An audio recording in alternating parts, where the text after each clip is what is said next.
This program contains mature images and discussion. Viewer discretion is advised.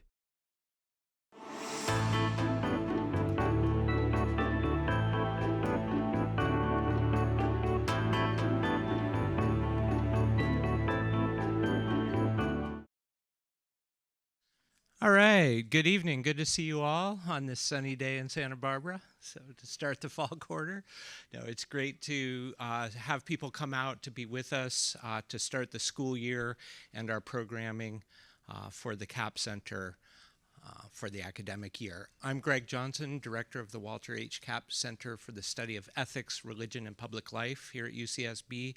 I want to start by acknowledging that this is Chumash land. The Chumash peoples have lived here for millennia and continue to do so, and the university is beginning to make good on that relationship, and I'd like to see that grow and get better over time. We have a few events that are upcoming here at the CAP Center. Next week, a week from today at 5 p.m. on Zoom, Election 24 and Religion.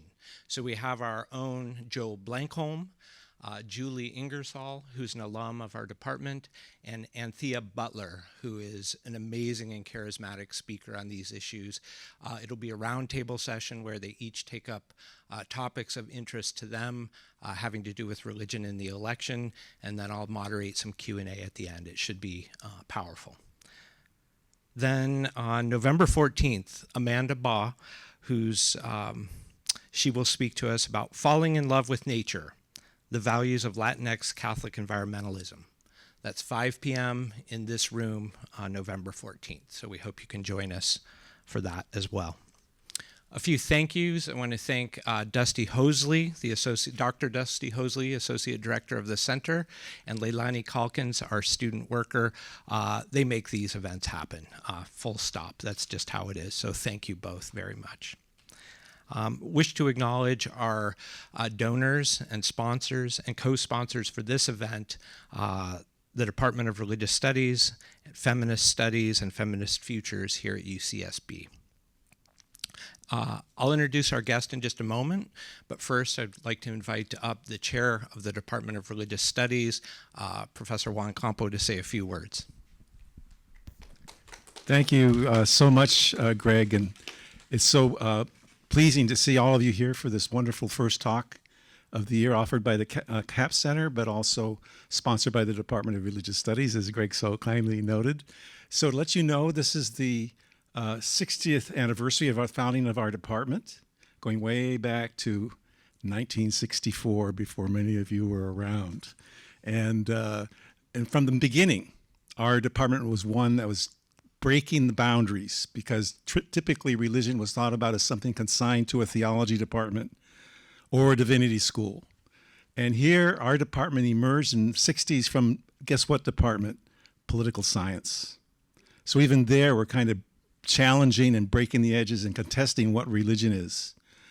And we began to then look at religion through the lens of society and through anthropology, textual work, of course, but not just in the biblical traditions, but also going to Asian cultures and expanding across different parts of Asia, Central Asia, South Asia, East Asia, and indigenous peoples. Inés Talamantes was one of the early figures in our department, really brought that field to the fold, to the fore, and so the department has continued to grow and expand and contest the boundaries.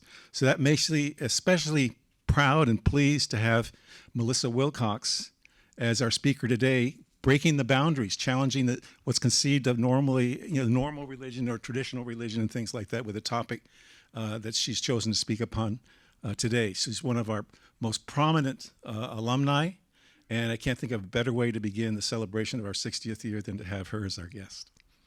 Melissa? Okay, thank you, Juan. Yeah, I'm going to second that. When I learned of Melissa's work some years ago, we were at a workshop together, and basically she owned the room. That's just how it went down. There are a lot of smart people in that room, and someone always had the brightest, most powerful things to say, and it was the person to my left. No, And it was really great to learn that you were coming back to California some years ago, and the UC system stands proud on that for sure. We are honored that Professor Melissa Wilcox can be here tonight to present this lecture as part of our Wade Clark Roof Lecture on Human Rights series. Wade Clark Roof was the founding director of the Walter Capps Center and was Professor of Religious Studies here at UCSB from 1989 to 2013. He also served as Melissa's dissertation advisor in the Department of Religious Studies, where she earned her PhD in 2000. Melissa Wilcox is professor and Holstein Family and Community Chair of Religious Studies at UC Riverside. She's also chair of that department, should add. Busy. Dr. Wilcox specializes in the study of gender, sexuality, and religion, and has authored or edited 7 books, including Coming Out in Christianity, Religion, Identity, and Community, Queer Women and Religious Individualism, and Queer Nuns, Religion, Activism, and Serious Parody. Dr. Wilcox is a founding co-editor of the Hauntings book series at NYU Press and a founding co-editor of the new journal QTR, a journal of queer and transgender studies and religion. Dr. Wilcox's latest research is on spirituality in leather and BDSM communities. It is our great pleasure to be hosting Melissa Wilcox tonight. Please join me in welcoming her.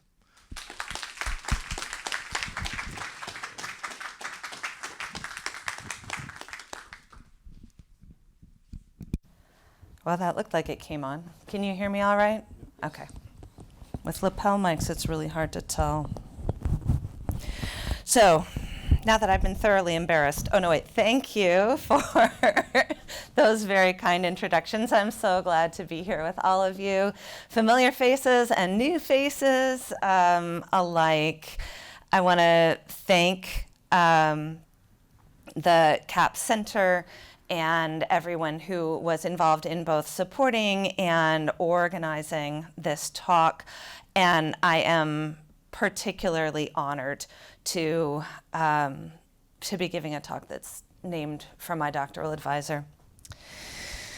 I seem to have pulled up the notes that were not the ones that I readjusted for the timeline here, but I shall do the best I can. My tablet has also decided not to charge. So at some point, I'm going to be switching to notes on my phone. But, so many of you will be aware of the series of incidents, shall we say, that took place involving the LA Dodgers and the Sisters of Perpetual Indulgence about a year and a half ago. For many people, this was the first time that they even heard about the order. So let's talk about exactly what happened to set the stage.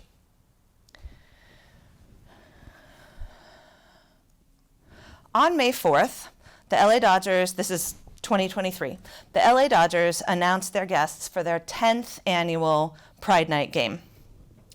And they announced that the Community Hero Award would be going to the Los Angeles House of the Sisters of Perpetual Indulgence, quote, for their countless hours, listen to this description carefully because it's really interesting in contrast to what happens next, for their countless hours of community service, ministry, and outreach to those on the edges, in addition to promoting human rights and respect for diversity and spiritual enlightenment.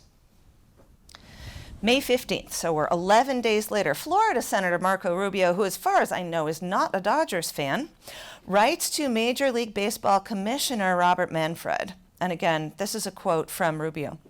Recently, you stated that Major League Baseball needs to, quote, make decisions that are as inclusive and welcoming to everyone as possible and keep us as apolitical as possible, end quote. I write to ask whether your league wants to be, quote, inclusive and welcoming to Christians. And if so, why you are allowing an MLB team to honor a group that mocks Christians through diabolical parodies of our faith. Catholic League President Bill Donahue claimed that the sisters promote hate speech and compared them to blackface performers on the same day. 2 days later, the Dodgers rescinded the Community Hero Award. LA County Supervisor Lindsay Horvath immediately announced her refusal to attend the Dodgers Pride Night. By May 18th, LA Pride, the ACLU of Southern California, the Los Angeles LGBT Center, and a number of smaller organizations, including the chorus that I sing in, had all announced their decision to boycott the game. On May 20th, Anaheim Mayor Ashley Aitken invited the LA House to attend an Anaheim Angels Pride Night instead. So now we've got the crosstown rivalry activated as well. Look how fast this all happens. We started May 4th. May 22nd, 5 days after revoking the award, the Dodgers apologized and reinstated their invitation to the Los Angeles House of the Sisters of Perpetual Indulgence.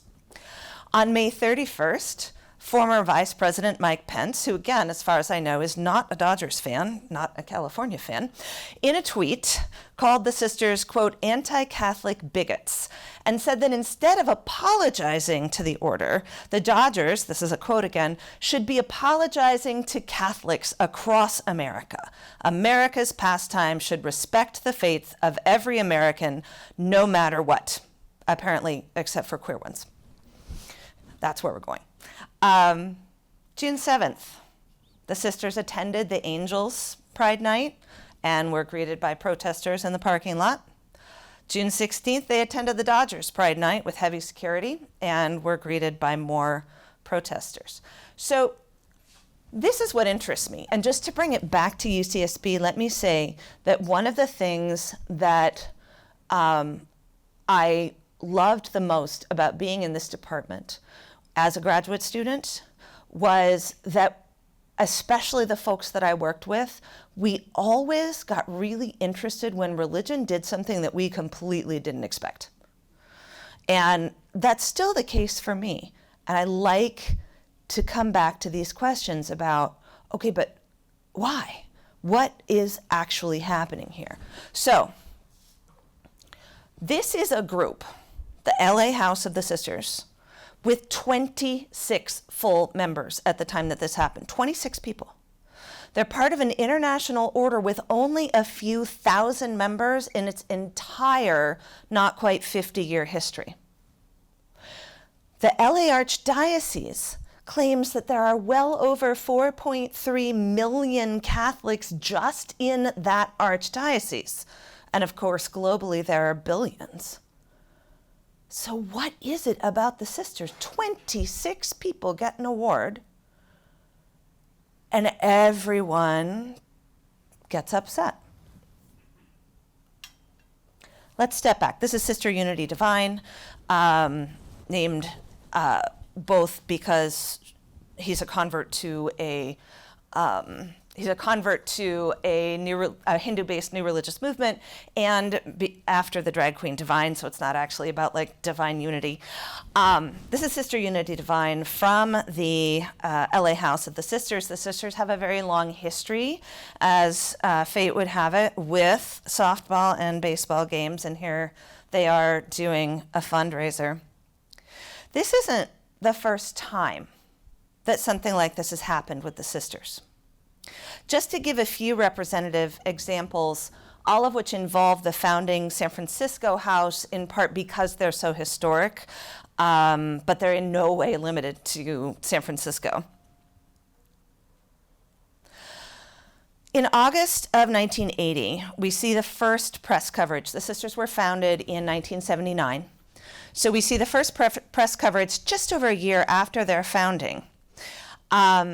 This press coverage has to do with a counter-protest against people, straight Christians who had come to the Castro district to try to convince all of the queer folks there that they needed to convert to heterosexuality and maybe along the way to Christianity as well, assuming that they weren't already Christian.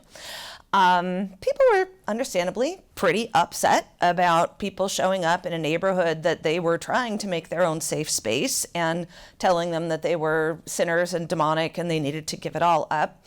And there were a lot of people that were very angrily counter-protesting, that were yelling at them, that were throwing things. It was pretty angry. The Sisters of Perpetual Indulgence show up, and they pray for the evangelists, that they be freed from the demons of homophobia. And they sing hymns, and then they start dancing, and they invite them to dance with them. And no one had any idea what to do.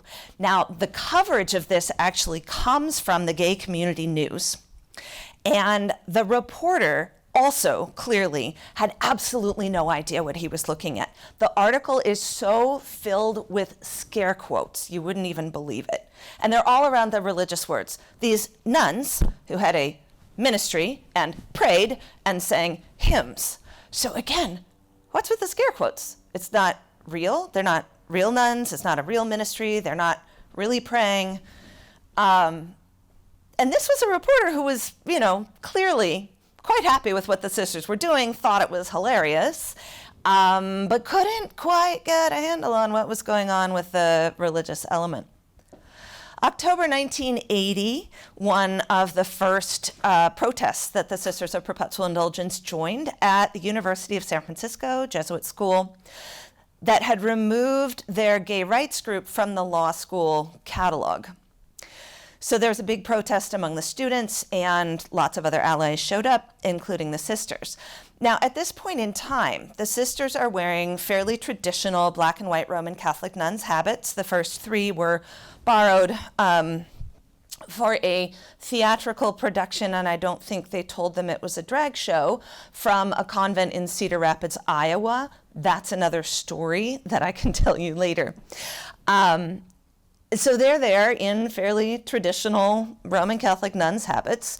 And one of the founders of the order, now known as Sister So Am I, but at the time Sister Missionary Position, or Sister Mish, told me that there was a Cal Jader, this is a famous jazz artist, there was a Cal Jader concert on campus after that. So he thought, well, why not? Protest is over, I'm just going to go to the concert. And he sits down, and a priest comes in and sits down next to him and looks at him and says, well, at least you're wearing the habit. So there is again this sense of people not really getting who the sisters are, what they're doing, but them drawing a lot of attention. September 1987, Pope John Paul II visited San Francisco, and the Sisters of Perpetual Indulgence and others in the local queer and trans communities, of course, were not pleased. The Sisters of Perpetual Indulgence held a protest at St. Mary's Cathedral, and I want to show you a clip from that.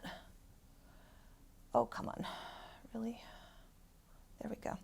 This is a very, very, very young anchor that you might know.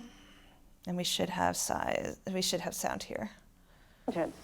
Hank Plant shows what they indulged in today. Oh, we're going to do that. Okay, hang on.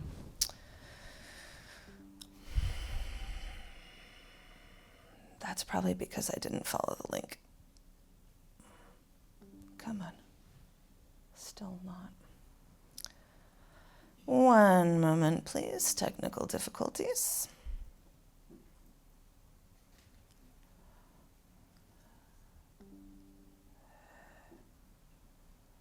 Slideshow is paused, but it won't let me go to this.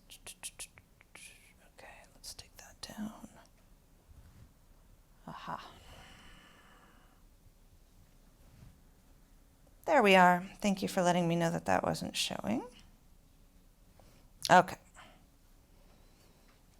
This is Sister Vicious Power Hungry Bitch. Again, there's a story. There's also a story to the fact that she is now known as Sister Vish New, K-N-E-W. The first round in what they say will be a nonviolent war, a series of protests against the Pope called by the Sisters of Perpetual Indulgence, San Francisco's high camp activists who today introduced their newest member, Pope Impious I. This Pope from Rome is bringing to our city a message of prejudice and ignorance, a scourge that the enlightened have worked long and hard to diminish. The sisters are sure to draw much attention from the worldwide media following the Pope as they protest everywhere he goes. Their sophisticated press release says plans include canonizing the late Supervisor Harvey Milk into sainthood. Meanwhile, inside St. Mary's Cathedral, Archdiocese officials were carrying out what has become a weekly series of papal trips toward AIDS comes too late for the sisters. They marched to the front of the cathedral to leave a letter asking the Archdiocese to cancel the Pope's visit.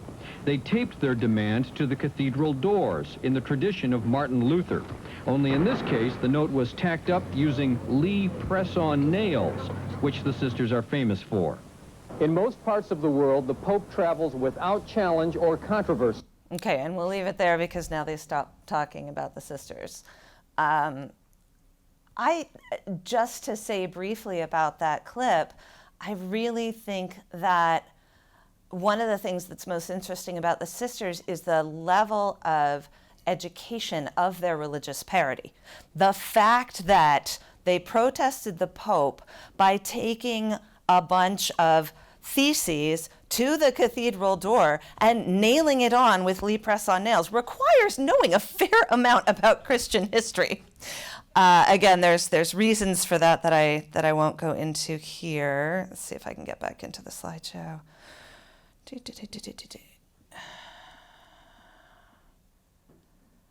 There we are. Okay. And what you can see in this image on the left, no, that's not helpful. There we go. What you can see in this image on the left is a protest that they held the next day. So you'll see some of the same signs that you saw in that video clip.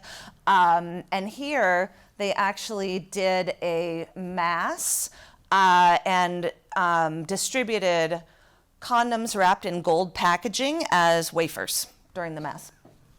I don't think people ate the condoms. Not a wise use. At least not in the packaging. And I'll stop there. Over on your right, you see a still from an incident that took place in October of 2007 at Most Holy Redeemer Catholic Parish in the Castro. This is Archbishop John Niederauer, the new Archbishop of San Francisco at the time, now no longer the Archbishop of San Francisco. As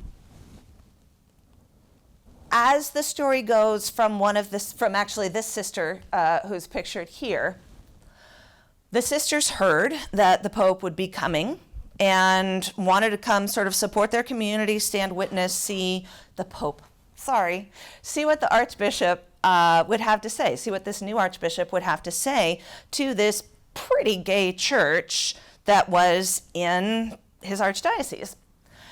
And so they showed up. They came in habit, two of them, one of them a practicing Roman Catholic, the other a largely Buddhist convert, but who didn't know enough about Catholicism to know not to take communion and thought, gosh, it's awfully rude if you're offered food as a part of a religious ritual not to eat the food.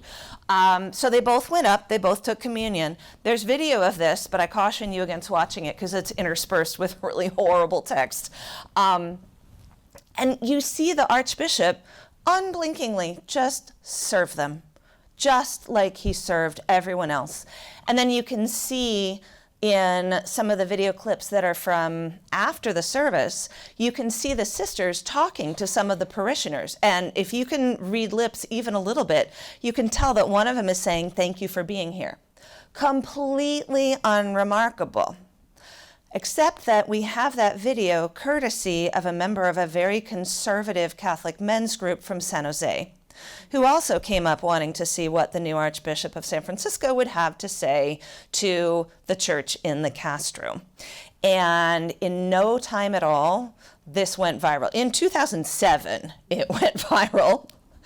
not just nationally, although Bill O'Reilly had a lot to say, but actually internationally as well. So more examples of this same thing, the sisters going viral for no clear reason in some ways. And this is what I get really interested in picking apart. But let's go back one more step and talk about who the sisters are. This is an early fundraising postcard from the San Francisco house. On Easter Saturday of 1979, those retired nuns habits from Cedar Rapids, Iowa, that I mentioned earlier, had made their way across the country to San Francisco and were hanging out in somebody's closet. And a few friends were hanging out not in the closet. And they were bored. And they decided, let's put these nuns habits on and just go for a walk and see what happens. One of them also carried a toy machine gun, and inspired by, now I'm going to block on the name of the film. Inspired by Cabaret, which had recently been released, and the MCs wearing white pancake makeup, also put on white pancake makeup. I don't think she's in this one, no. So they went for a stroll, and let's see, let me get to the next picture. There they are. They went for a stroll. They ended up at Land's End, which was a well-known gay beach at the time, and took a few pictures, walked back.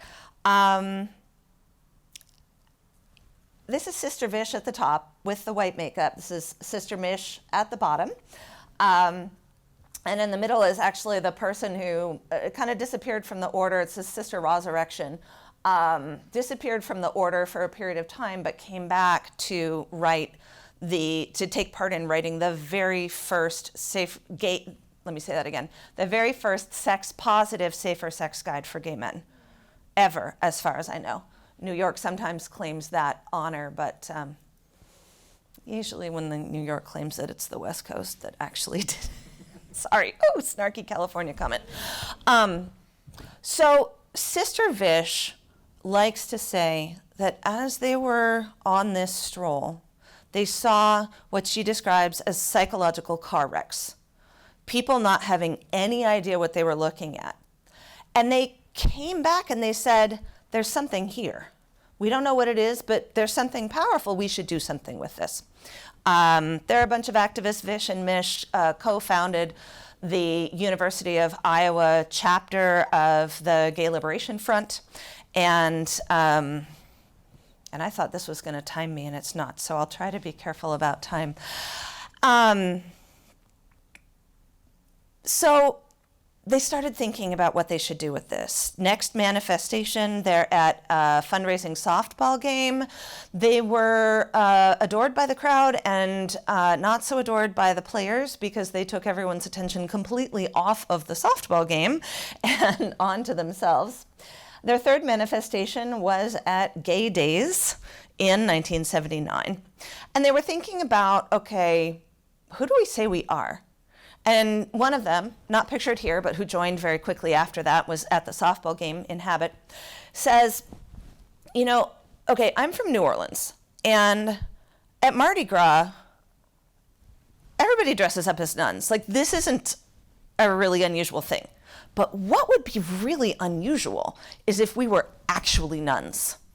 And so that's when they started introducing themselves as a house. They didn't have the name yet, but they were introducing themselves as nuns. They have a card, and they're telling everybody who's interested in the order to call this number, except that they've got a fake sister name on there, so that if they pick up the landline phone, and somebody asks for that name, they'll know that the person is actually calling to inquire about the sisters, because some of them are also roommates. By 1980, they had come up with a constitution and rules of order, including their name, the Sisters of Perpetual Indulgence, which many people just see as sort of a pun on self-indulgence. But in fact, it's much more, again, the religious punning is very smart with this group. So they're actually thinking about the Catholic practice of granting indulgences, which I, again, sort of tongue-in-cheek call a get-out-of-hell-free card, which has been somewhat maligned in current memory because there was also a practice for a period of time of selling indulgences to the wealthy in order to get money for the church. But the idea is that indulgences wipe your slate, and they are working with a community that has dealt with an enormous amount of religious trauma. They're working with a community that is constantly told, especially in that period of time, that they're sinners, that they're demonic, that they're dangerous to children, all kinds of things, some of which are absolutely echoing forward to today, unfortunately. And they wanted to try to counteract that. So it's not just a play on being self-indulgent, it is also granting a perpetual indulgence to people who've been told over and over again that they're sinners. The mission statement of the Sisters was established at that point as the promulgation of universal joy and the expiation of stigmatic guilt. And that is the mission statement around the world now. There's a slightly different wording in the houses that are either in or were founded by people in Australia that they call the Commonwealth houses, but it's essentially the same meaning. So how is it that they argue that they're nuns? This beautiful artwork is by David Edwards, also known as Sister Mary Daisy Chain, featuring Mother Inferior, one of the founders of the Australian Commonwealth Order, and Barry Lewis. 2 out of the 3 of the people mentioned there died of complications related to AIDS, and Mother Inferior just passed away recently, thankfully, of complications related to being old. But that makes this, I think, even more powerful as a work of art. The sisters see themselves as queer and trans nuns, or nuns of all sexualities and genders, doing the work that nuns do for communities that nuns rarely serve. And they include in that caregiving, ministry, education, fundraising, community service, social justice, activism. So there's a deeper conversation to be had here about the ways in which their image of the nun draws off of some Hollywood imagery, but at the same time, they're making this really interesting argument that there are many different kinds of nuns, and so not all nuns are Roman Catholic nuns, and so we are another kind of nun. Sisters of Perpetual Indulgence take their vows for life, unless you are excommunicated, once a sister or a guard, which is a masculine role within the order, always a sister or always a guard. They are religiously unaffiliated. They are not officially a religion, but a few of their members, but many of their members, especially in the US, do understand themselves as spiritual or religious or both. Some of them are practicing Roman Catholics themselves, even if they have a few disagreements with the Vatican. A number of them are former seminarians and have gone into this order when they chose not to go into the order that they were in seminary for. And many of them consider their work with the order to be a part of their spiritual practice. They are non-celibate, which makes them different from other nuns. But again, is part of this argument that there are many different kinds of nuns, and nuns don't necessarily have to be celibate. So again, this pushes some really interesting questions for how we think about religion and how we come up with our categories. The sisters claim imitation is the sincerest form of flattery. So this whole mockery, making fun of thing, in many cases they simply don't get. And in fact, there's a thing called a sister moment where, and many sisters have a story like this, where they're out somewhere doing something and they encounter a Roman Catholic nun who sees them for who they are and what they're doing and says, "Your work is just like ours," and affirms them. If you ever want to make a Sister of Perpetual Indulgence cry and ruin her makeup, That's how you do it. So this is why I talk about the work of the sisters as serious parody. On the one hand, of course, it's parodic. I've given you some of the names. You can see the kind of stuff they're doing. And at the same time, what the sisters are doing is claiming for themselves what they see as the most valuable and valid aspects of being a nun. And they also see themselves as speaking up, whether or not influentially is another question, but they also see themselves as speaking up to defend nuns within the Roman Catholic Church and talking about nuns' oppression as women and the lack of representation and things like that. So, all right, let's go back to what happened last year. We've got people talking about hate crimes. You can see some of these signs up here, stop disrespecting sisters. We've got people talking about fake nuns. How do we get from who the sisters actually are to this? How do we get from 26 people being given an award by the Dodgers to this global outcry? I think, and not only that, right, but how does it keep happening? Why does this keep happening over and over and over again? One of the earliest pieces of press coverage of the sisters is actually in a Spanish tabloid. And there's this huge headline that says, "Monjas gays," and with pictures of the sisters. So again, like Spain. It's not a Spanish language tabloid in the US. It is from Spain. They're not in Spain. They're not in Europe at the time. So what is it? And I think that the key is the refusal to accept that the sisters are emulating nuns. So then we have to, of course, ask why. I think this has to do ultimately with questions around gender and around sex. At its root, it has to do with the model of the sexological model of the predatory invert from a century and a half ago. So let me make a very brief foray into the history of sexology and the concept of the invert before I come back again to the sisters. This, by the way, is a sister from the Portland house. She's no longer active. Who's wearing something called the veil of shame. This is a part of what sisters often do on World AIDS Day. They will go out and do what they call bar ministry. So they're bar hopping, but they're bar hopping for a purpose, right? Especially to sort of check in with the person who's buried in their beer at the corner of the bar.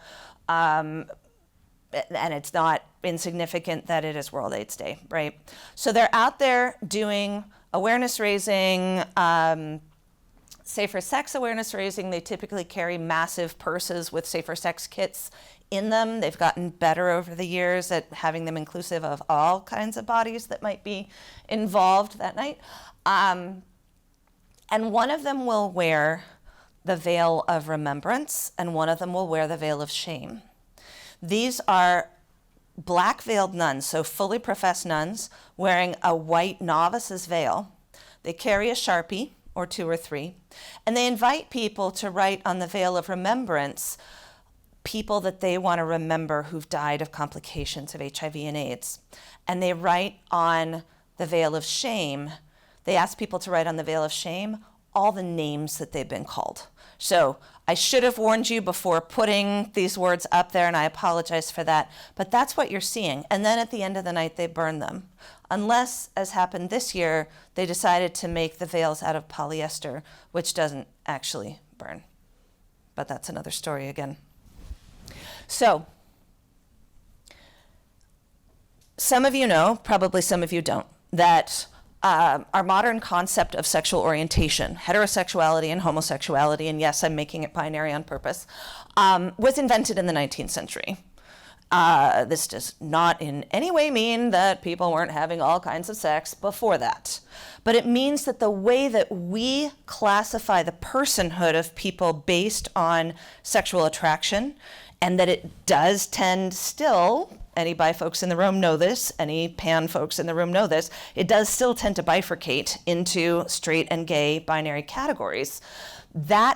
Those concepts were invented in Europe a little bit in the US, in the 19th century. And at the time, the way that these early sexologists understood what we might call, in kind of a neutral sense, but there's really no non-loaded terminology here, same-sex attraction, was by, in fact, reestablishing heterosexism. Because they decided that in any same-sex pairing, there was one, pardon the language here, this is theirs, normal, and one invert. And the invert was a person who was, today we would say, like assigned female at birth, identifying as male, or assigned female at birth but transmasculine.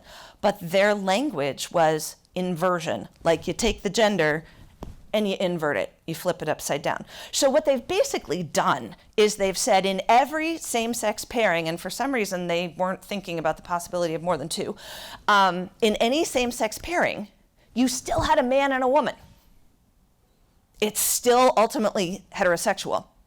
But the way that you have a man and a woman is that one of them is a normal who's just either, if he's a man, he's just got kind of kinky, adventurous tastes. If she's a woman, then she has been seduced by the predatory lesbian invert. And that has become a feature, a trope, right, of popular literature, of popular film for a very, very, very long time. Now, again, there's more history to talk about here in terms of how the invert gets pulled apart from the quote-unquote homosexual and the ways in which that contributes to refusal on the part of assimilatory gay and lesbian rights movements to support trans rights. But again, that's a different story. How does that connect here? In the 1970s, so votes taken in 73, the DSM, Diagnostic and Statistical Manual, is changed in 1974. This is when same-sex desire is depathologized. It's been officially a neurosis up until then. At the same time, transness goes into the DSM. That is not an accident. So when same-sex desire is depathologized, the pathologization is transferred to gender, from sex to gender. And that is one of the pieces that starts to split apart gay rights movements and trans rights movements. Again, story's more complicated, but I wanted to give you this piece. The popular culture lags behind, but slowly the image of the predatory gay man or the predatory lesbian shifts to the predatory trans person. It is the exact same figure at the core. It's the same figure, but its identity, the identity is assigned in fearful fantasy, right? It has shifted. So there is an intertwined misogyny, because this is especially targeted at trans women. There's an intertwined misogyny, homophobia, and transphobia that together make this fictional figure of what is really the predatory invert from the 19th century irretrievably sexual. This is why conversion therapy, from psychology experiments at UCLA in the 1960s to reparative therapy, has focused on changing gender roles to make people straight. Let's take the lesbians and ban them from changing the oil in their cars.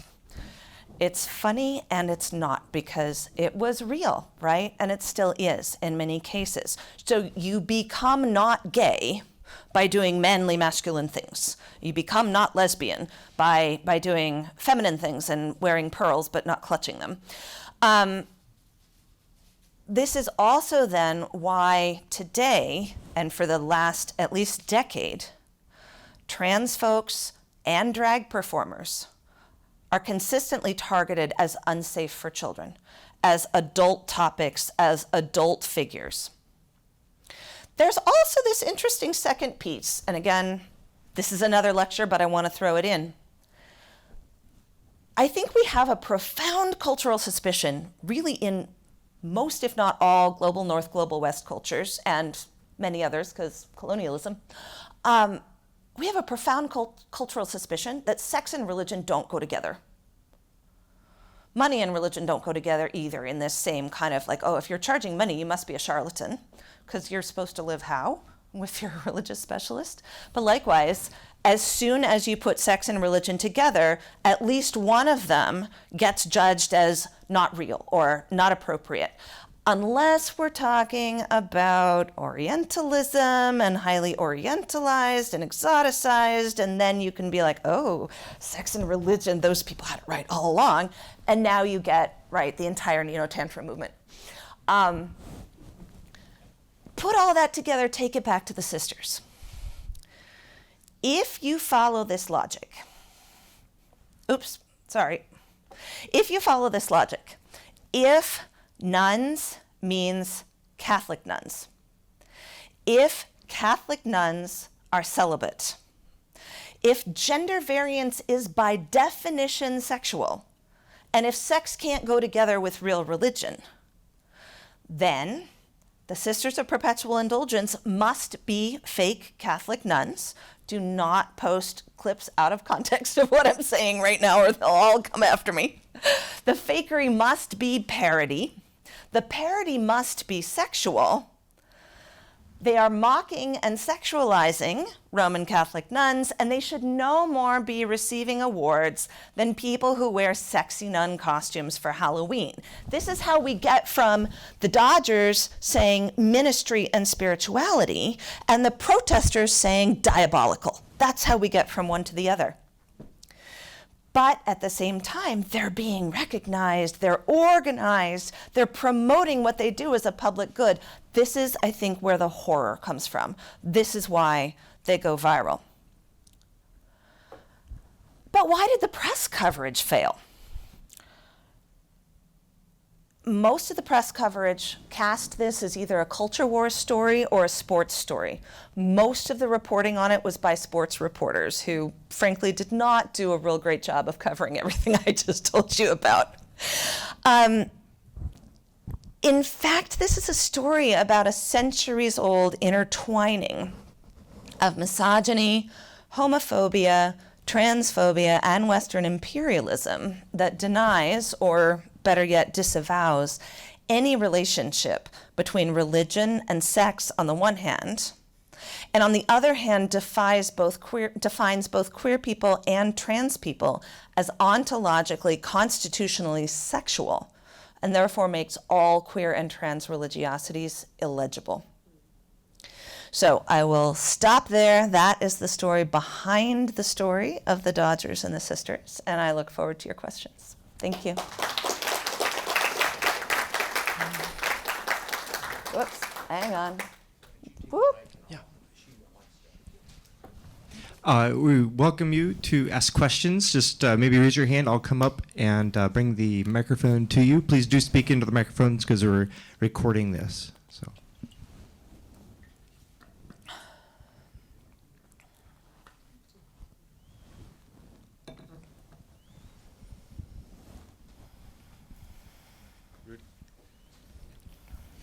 Thank you, Professor Wilcox. So many questions. So, I've been to the Church of the Holy Redeemer in the Castro, and one of the things that they do, so this thing about joy is really quite marked in, whenever we see the sisters.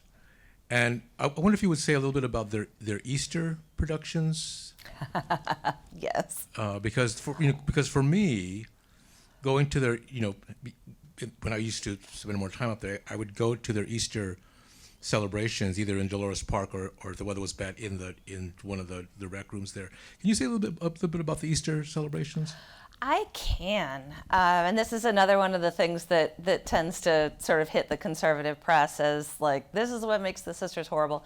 So the sisters were founded on an Easter Saturday. And instead of celebrating the date of their anniversary, they celebrate it as Easter Saturday every year. And they hold a huge, the Mother House in San Francisco especially holds a huge celebration. It was in Golden Gate Park for a while as well. And they do a number of things, but my guess is that what you're heading towards is the contests. So they have a Hunky Jesus contest and they have a Sexy Mary contest.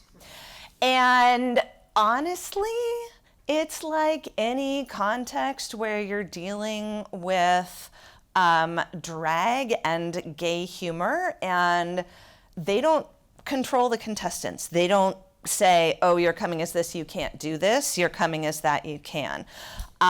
So sometimes things go pretty out of control. Most of the time, you just see a lot of guys who've grown their hair out and are wearing more oil than clothing, sometimes carrying crosses and are usually pretty built. And, you know, that's the Hunky Jesus contest. And I think at some point somebody said, well, how come, like, there's just a Hunky Jesus contest? Because also, I haven't been to enough of them to say definitively, but I don't think I've ever seen somebody that I, as far as I knew, was an AFAB person, assigned female at birth, participating in the Hunky Jesus contest. So the sisters do import a lot of the other issues in queer communities into their work, including some really inappropriate racial comments by one of the hosts one of the years that I went to this.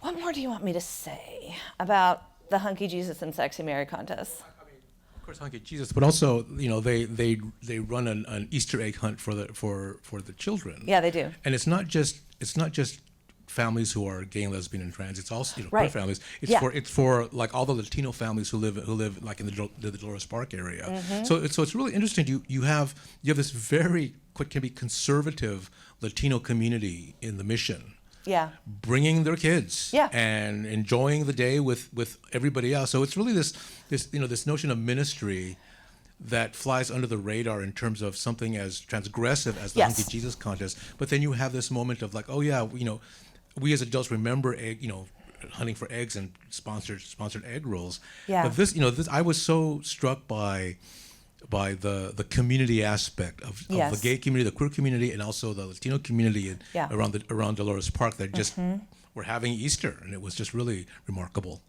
Yeah, and I think that that's where you see, so I went right for the stuff that also causes the controversy that usually people ask me about, but that's really important. The day also, for a number of years now, has started with a walking guided meditation that was put together by one of the, at the time, one of the members of the San Francisco House, who's also a poet and an artist and was directing an art center at the time, I think, that walks you through. So he, along with, I think, Sister Mary Peter and a few others, literally walks you through the history of the sisters. So you put on your earbuds and you download the track, and then you walk in silence. Everybody's wearing white.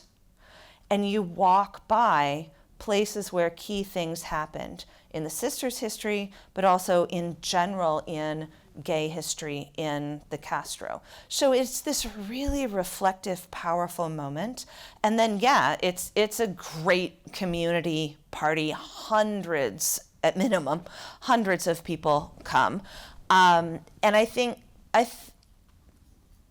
the more people get to know the sisters, as opposed to just like seeing, horrific photos on social media or whatever, the more they get to know the sisters, the more they actually see the ministry.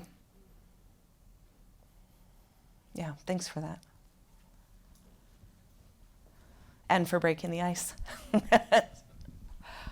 Hello, thank you for this.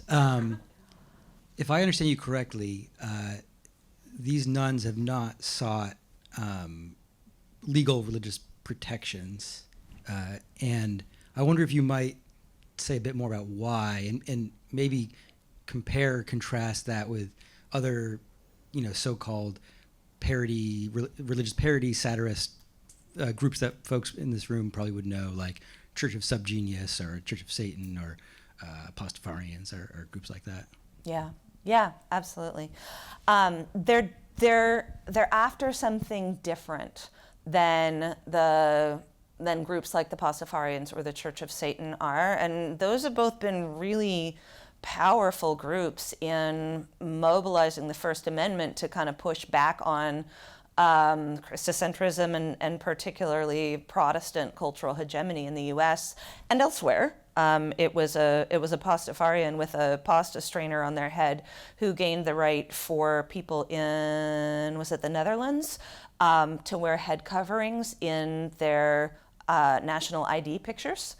So yeah, really interesting stuff there. The sisters are not as focused on religious rights. They've never understood themselves as a religion.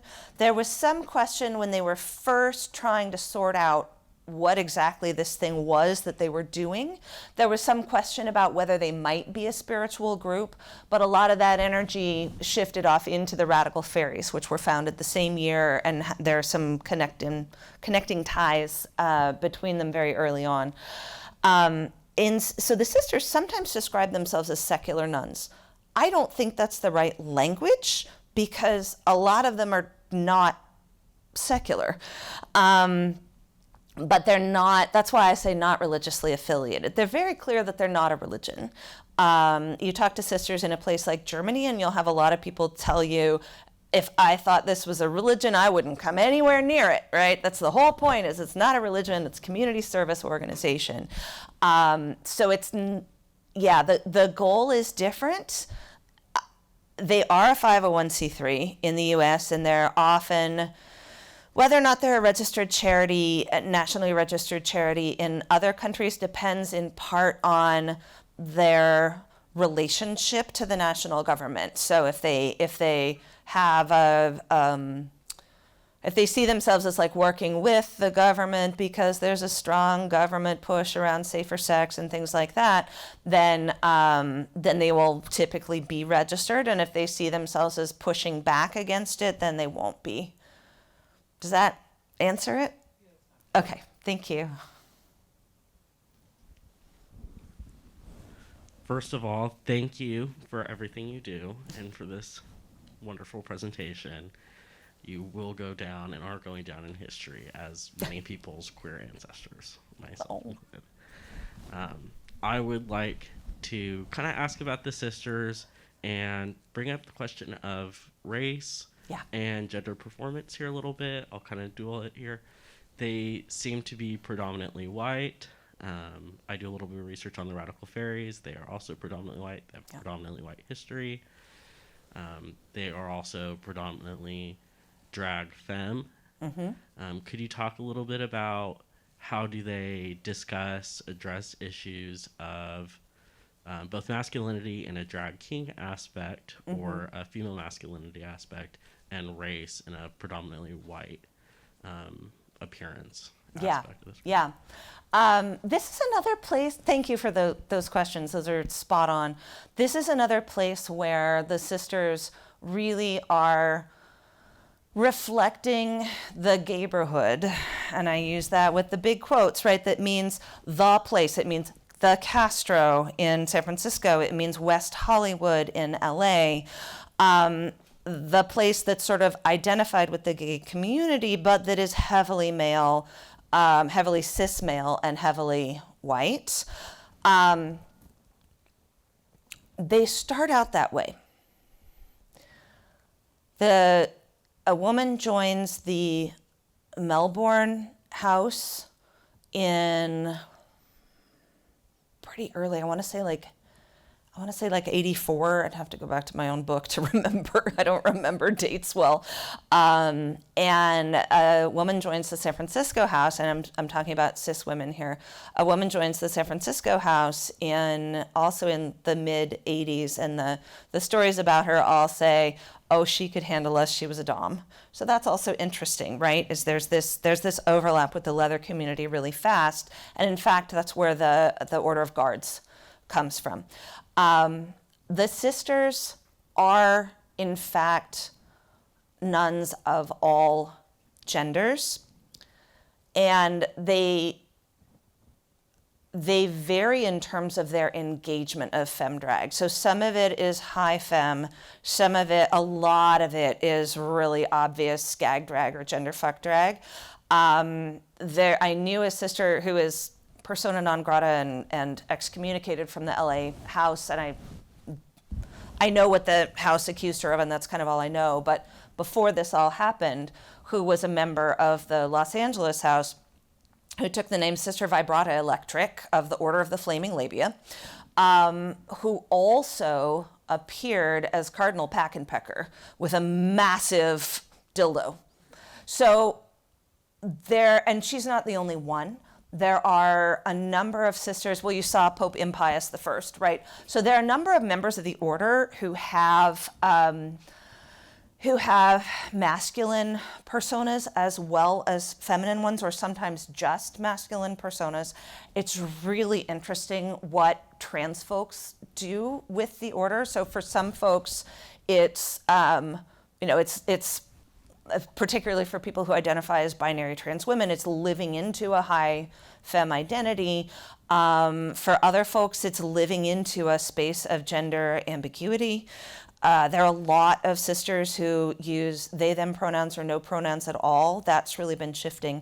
In terms of race and the sisters, that's also something that has shifted over time, and I honestly cannot tell you right now the demographics of the order. It's gonna, in many ways, reflect the demographics of the queer community in the place where they find themselves. So when there were attempts to start a house, actually I think there may be a house in Spokane right now, but there have been a few attempts to start a house in Eastern Washington where I used to teach, and those, of course, were very heavily white houses.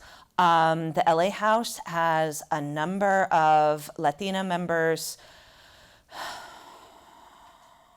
There are fewer Black sisters. There's a number of Asian American sisters as well. Lots of people made and of course there's also the kind of tokenizing, like, oh, we're not all white, have you heard of, right? So lots of people wanted to tell me about Sister Hide and Seek, spelled, it should have really been Hide and Sick, right? S-I-K-H, who was South Asian and Sikh. So, yeah, it is a reflection of the communities. It's everything that's happening in the communities. Racism in the order is absolutely real. And also, the order is not entirely white, and the sisters of color have really interesting strategies for dealing with race and racism in the order, and make very strategic choices often about joining. Yeah, great question. More in the book. I want to get back to baseball. And so here you have the American pastime, Yep. which is normatively, I think, heterosexual and male, And cis. Yeah. white male prevalent, I think, to a great extent. I mean, obviously, it's not. There are lots of important exceptions to that. So wouldn't that be a scandal too, to have it become related with, transsexual order of nuns, and in terms of the interrelationship of baseball with that, separate from the Catholic offense to nuns being satirized or paradise and things like that. And so I'm interested in that, but also, how did this honor make its way through the Dodger baseball organization to become a public celebration or scheduled public celebration in May of 2023? So those two kind of interconnected things. Baseball is an American pastime, but then this group being honored, and how did that come about? Yeah, I've gotten this question before about the cis masculinity of Major League Baseball and whether there's a piece there. To answer that thoroughly, I would have to go back and look at who the Dodgers have awarded. But I suspect very, very strongly that they've awarded trans rights organizations before. I don't think this is about transness per se, although of course it's about transphobia. It's about It's about this intersection of the predatory invert figure with religion, and perhaps specifically with Roman Catholicism. That may be a piece of it as well, that I think really drives it. I do not know the nominating process for the Pride Night Awards. I wouldn't be surprised if there's a public nominating process. Surely the decisions are made by people who are thinking about publicity, and they didn't think that the sisters were at all controversial, because clearly in the language of the award announcement, they've got a description that's pretty close to what the sisters actually are and what they actually do. So that probably means somebody outside the Dodgers nominated them. And maybe I'm not giving enough credit to Major League Baseball. And it probably means that that somebody was going through all of the nominations and thought that this was a strong one. Maybe they've been nominated multiple times before, the way other nominations work. But at that point, I'm into speculation.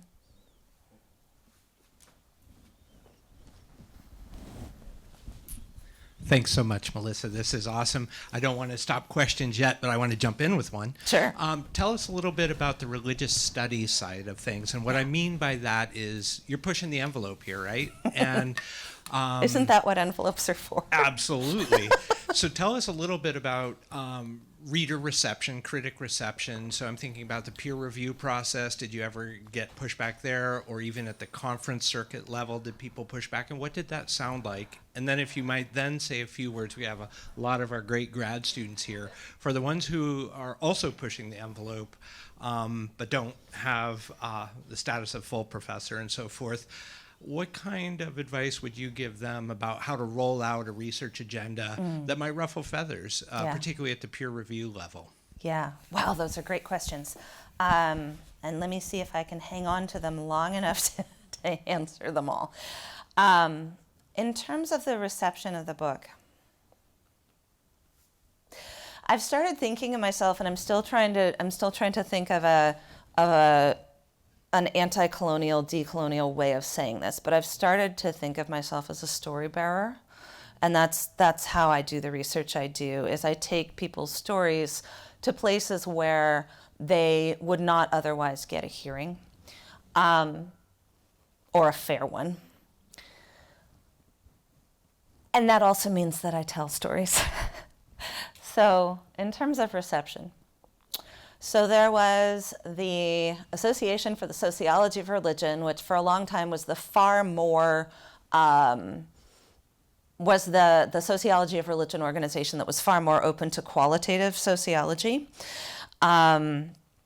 Where I was at a liberal arts college at the time, there were these summer stipends for students where they got a summer job and you got a research assistant, and, worked out for everybody.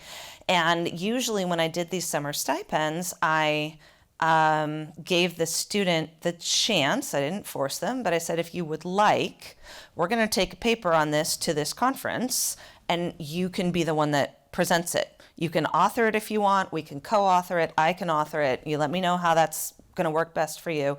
You don't have to present, but if you want to, you can.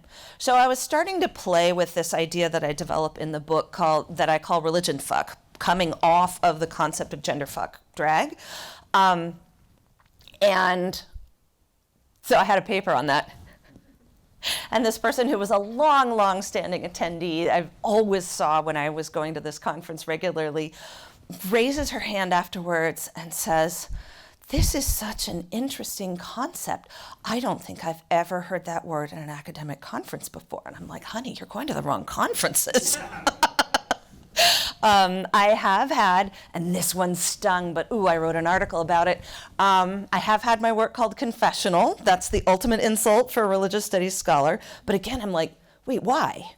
So, it was generative in the end after I stomped around for a little while and screamed and yelled at the wall because I was offended and pissed off.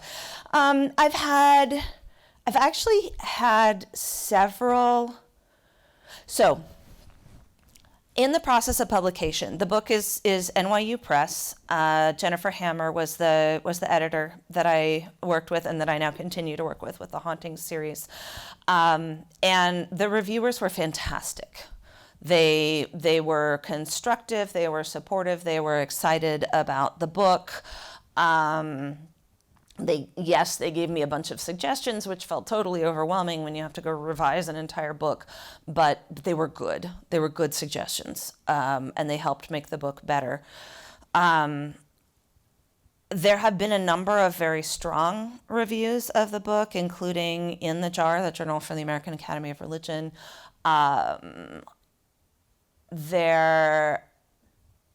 I've read, so I don't read a lot of my own reviews for the same reason that I don't read course evaluations. I just sit down with my students and say, how can I make this better? But there's one review that's out there that says, like, I'm not taking, and this is from a sympathetic scholar, but it says I am not taking seriously enough the negative impact that the sisters have on some Catholics. So there's a little bit of that, but mostly the reception that I've been aware of is really positive. But the way that I've managed growing up queer and trans in the 80s and 90s was by ignoring the haters and going, la, la, la, la, la, I'm going somewhere else. And that's why I do the work I do. I can't live with the haters in my head. In terms of boundary pushing, your last question talked about a research agenda, and I some of you have heard me say this already because it's become a Melissa-ism, but I like to say that my research method consists of running happily after shiny things. And what this really means is that I'm a very inductive researcher. I get hunches. I see things and my little religious studies antennae go up and I go, oh, there's something there. I don't know what it is. I have no idea what it is. That happened with me the first time. The first conscious memory I have of the Sisters of Perpetual Indulgence is seeing members of the San Francisco house at LA Pride before the LA house was even founded. But I already knew who they were. So clearly I'd run across them in San Francisco. But I was in a master's program at the time in religious studies, and already the antennae were going, but I didn't know how to understand that as a religious studies project, and it took me a while to sort of get my hook.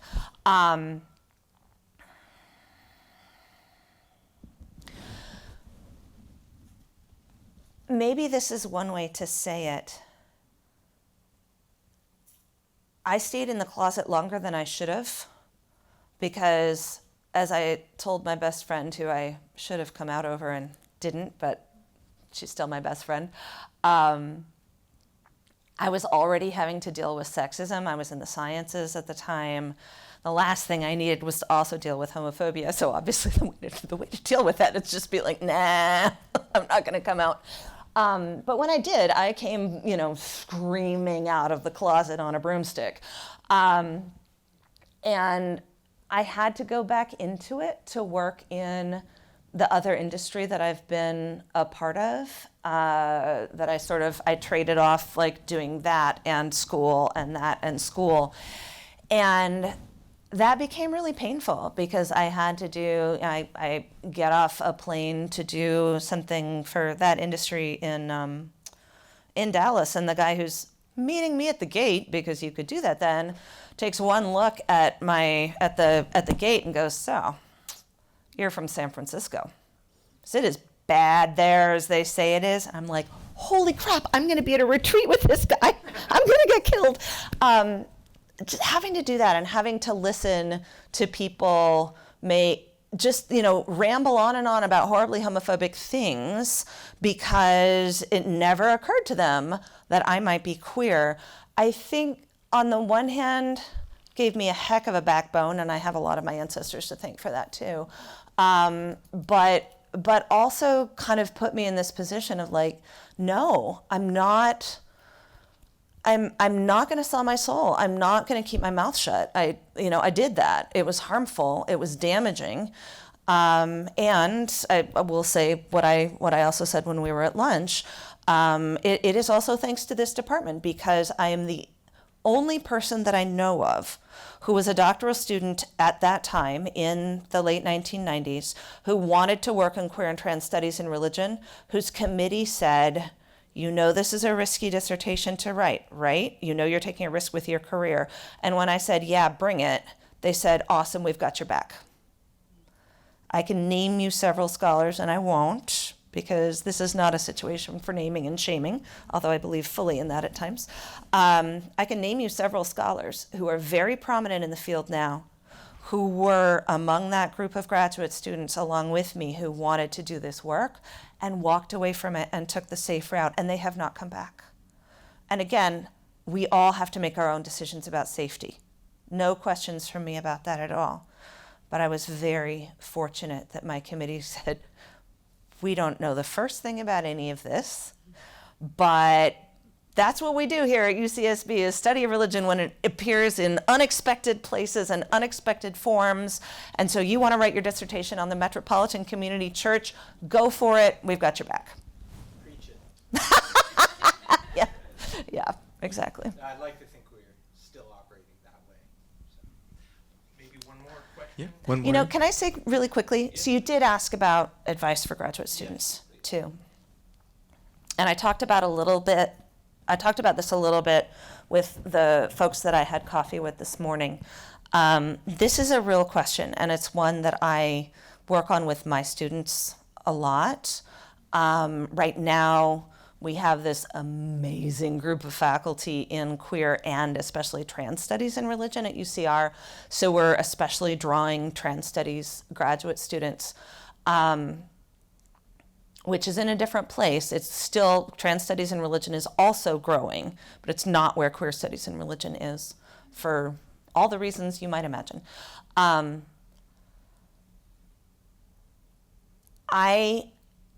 Because of my experience at UCSB, and because of my experience since then, really, I am a very firm believer in not selling your soul to what you imagine the job market is going to be like, because it will have changed by the time you go on the market anyway.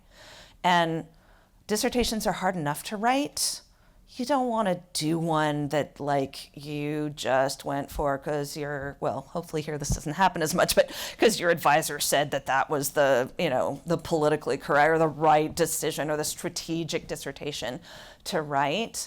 I think that we need to write about what fascinates us, right? What made us go, whether it's religionists or people in other fields, right? What made you go into that field? What perked your ears up as an undergrad, made you do a double take, made you go, oh, I think actually this is really effing cool and I want to do some more of it. You have to stick with that, because that passion and that fascination infuses your scholarship, infuses your teaching, infuses the work that you're doing. I got a PhD because it was this unfortunate thing that you had to do if you wanted to teach college, and I wanted to teach college. I've wanted to teach since I was 15. Took me a while to sort out where I was teaching, whether I was coaching or teaching in the classroom or what I was doing, and it took me a while to figure out what I was teaching in the classroom.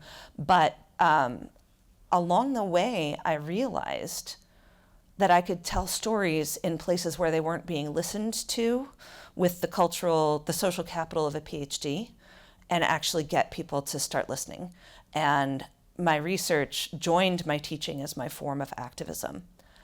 Without that passion, I don't really think I would care that much about my research. And yet there is still that question of risk, right? There's still that question of the job market. There's still that question of how do you get through? Do you just do the safe thing until tenure? Well, I did and I didn't. I didn't write the Sisters book until I was tenured. But I've been doing queer studies and religion from the beginning. I tried closeting for a year, like dressing in, I was in skirt suits, and in makeup, which I learned to do in the 1980s, terrible idea. Heels that I was falling off of, I would make a terrible drag queen. But I did it because I was like, maybe I'm too queer. And I was so relieved when I didn't get a job. And then I was like, wait, my CV, it's like throwing rainbows and glitter, so why am I bothering?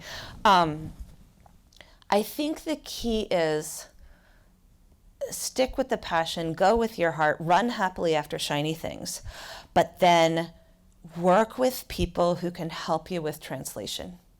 Work with people who can help you on the job market say, and who will say in their letters for you, this is why I am a perfect fit with this department.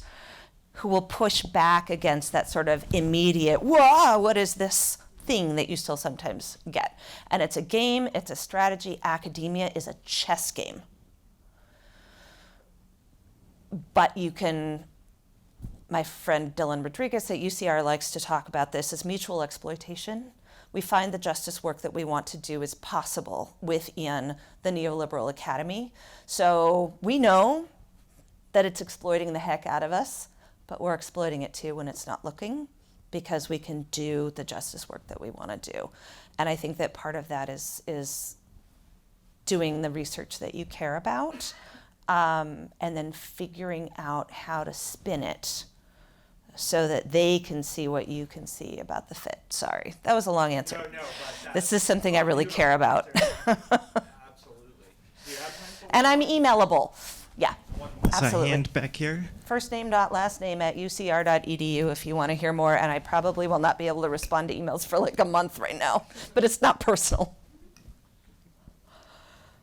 Hi, thank you. That was a really interesting talk. I don't know if I have the right vocabulary for this, but I guess when I think of like traditional Catholic nuns in the process of becoming nuns, they kind of remove themselves from society. They become, that's like nun becomes their entire persona. They have to shed who they were beforehand. And I was curious what that looked like in this instance, where there's this aspect of like drag, and whether or not being a nun is the sister's whole persona in this case, or if something they sort of shed and put back on, if that makes sense. Yeah, it does. Thank you. And that's a good question.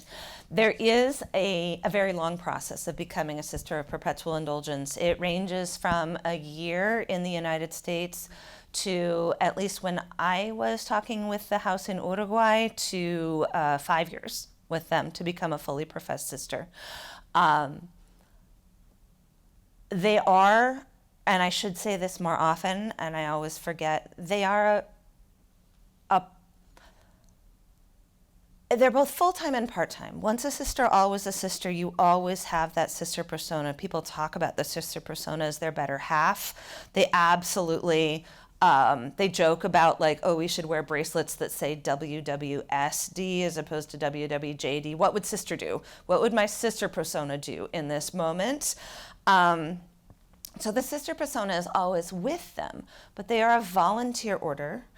Every penny that they take in goes right back out to the community, so they provide all of their own wardrobe, makeup, everything else, or they have, like, if they're throwing a party, they try to get the DJ to donate their time and things like that.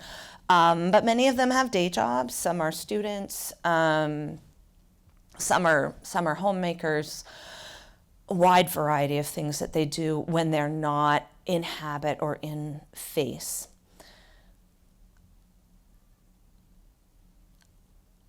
And yet at the same time, many sisters are very careful, and it's not just for reasons of closeting or safety. Many sisters are very careful not to associate their secular name with their sister persona. They see them as, different facets of the same person, but they're very different people. So when they manifest or they get in face, for many it's a ritual to bring out the sister or the guard, and then that is who they are for the time that they're manifested. So it's complicated, right? There is the same level of dedication, but it is not 24/7 in face. But it is 24/7 in terms of the vows that you take and the impact that they have on you. Does that answer it? Okay, thank you. Thank you. Join me in thanking Professor Wilcox.